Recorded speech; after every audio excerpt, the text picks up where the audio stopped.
My home cement factory యాజమాన్యం రైతుల వద్ద నుండి భూములు కొనుగోలు చేసి రైతు కుటుంబాలకు ఉపాధి కల్పిస్తామని హామీ ఇచ్చి 20 సంవత్సరాలు గడుస్తున్నా నేటికి ఫ్యాక్టరీ నిర్మించకపోవడంతో రైతులు ఆందోళన చేపట్టారు.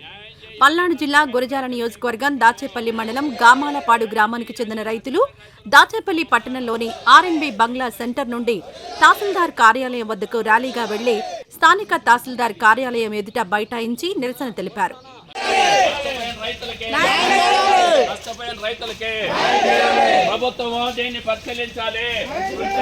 అనంతరం రైతులు మాట్లాడుతూ మై హోమ్ సిమెంట్ ఫ్యాక్టరీ వారు భూములు తీసుకుని 20 సంవత్సరాలు గడుస్తున్నా ఇంతవరకు ఫ్యాక్టరీ నిర్మాణం చేయలేదని ఆవేదన వ్యక్తం చేశారు.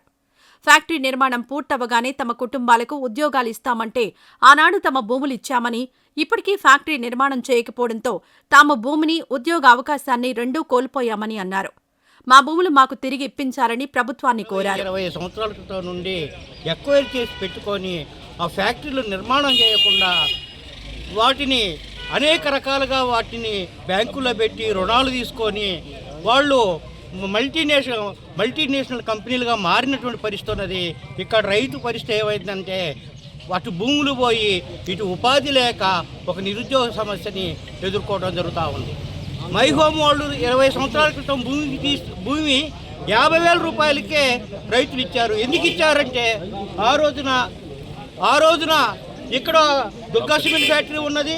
అట్లనే ఇక్కడ ఇంకో ఫ్యాక్టరీ కనుక వస్తే మాకు కనీసం ఒక ఉపాధి ఉంటుంది, ఉద్యోగాలు వస్తాయి, మా కాకపోయినా మా పిల్లలకు ఉద్యోగాలు వస్తాయి అనుకునేటువంటి దాంతో ఆ భూములు ఇవ్వడం జరిగింది. అతి తక్కువ రేటుకి భూములు కొని ఈ రోజుకి ఆ ఫ్యాక్టరీని నిర్మాణానికి పూనుకోపోవడం అంటే పరమ దుర్మార్గమైనటువంటి దుశ్చర్య అది.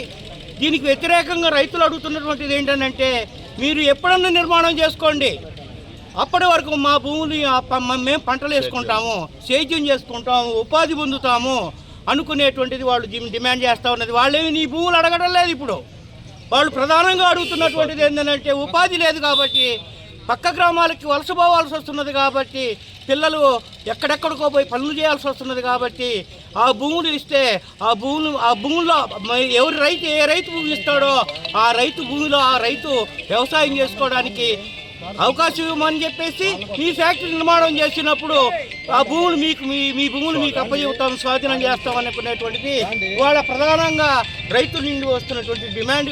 వాళ్ళ పొలాలని కంపెనీ నెంబర్లుగా చూపిస్తూ దౌర్జన్యమైనటువంటి విధానాలను అనుసరిస్తున్నారు. రైతుల్ని ఎంఆర్ఓ ఆఫీస్ చుట్టూ, విఆర్ఓ ఆఫీస్ చుట్టూ తిప్పుకుంటా మాకు సంబంధం లేకుండానే మా పొలాల్లో వాళ్ళు ఏ విధంగా ఎక్కినాయి అనేది ఇక్కడ పరిశీలించాల్సినటువంటిది. కలెక్టర్ గారి దృష్టికి కూడా తీసుకెళ్ళాము, ఇంతవరకు ఎలాంటి ఇది జరగలేదు. కాబట్టి తక్షణంగా ఈరోజు ఇంతమంది రైతులు కూడా ఈరోజు ఇక్కడ రోడ్డు ఎక్కాల్సిన పరిస్థితి ఏంటంటే సరైనటువంటి విధానం మా పొలాలు మేము అమ్మినటువంటి పొలాలను కూడా వాళ్ళు లాక్కొని మై హోమ్ యాజమాన్యం వాళ్ళు చూపించడం అవుతుంది వాళ్ళ భూములుగా. ఈ విధమైనటువంటి తప్పుడు విధానాలని ఫ్యాక్టరీ యాజమాన్యం వైఖరిస్తూ రైతులను లొంగ తీసుకుంటూ తక్కువ రేట్లకే కొల్లగొడుతూ రైతుల్ని మాయమాటలు మధ్యపై పెడుతూ మోసం చేస్తుంది. కాబట్టి ఇలాంటి విధానాలని గవర్నమెంట్ పరిశీలించి కంపెనీ వాళ్ళ మీద తగిన చర్యలు తీసుకొని ఏదైతే రైతులు పొలాలను ఎక్కించుకొని ఉన్నారో అటువంటి వాళ్ళ మీద క్రిమినల్ చట్టపరమైన చర్యలు తీసుకోవాల్సిందిగా రెవెన్యూ డిపార్ట్మెంట్ కూడా మేము రైతులను కోరుతున్నాము.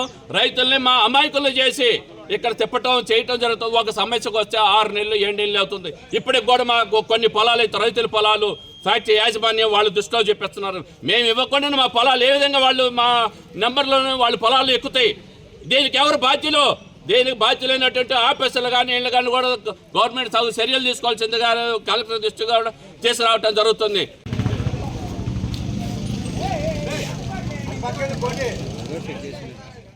ఈ వీడియో నచ్చితే లైక్ చేయండి. అలాగే మా ఛానల్ ని ఫస్ట్ టైం కనుక చూస్తున్నట్టయితే ఇప్పుడే సబ్స్క్రైబ్ చేసుకుని పక్కనే ఉన్న గంట సింబల్ ని యాక్టివేట్ చేసుకోండి. అప్పుడే మేము పెట్టే ప్రతి వీడియో మీకు నోటిఫికేషన్ గా వస్తుంది. అలాగే ఈ వీడియో పూర్తిగా చూసినందుకు ధన్యవాదాలు.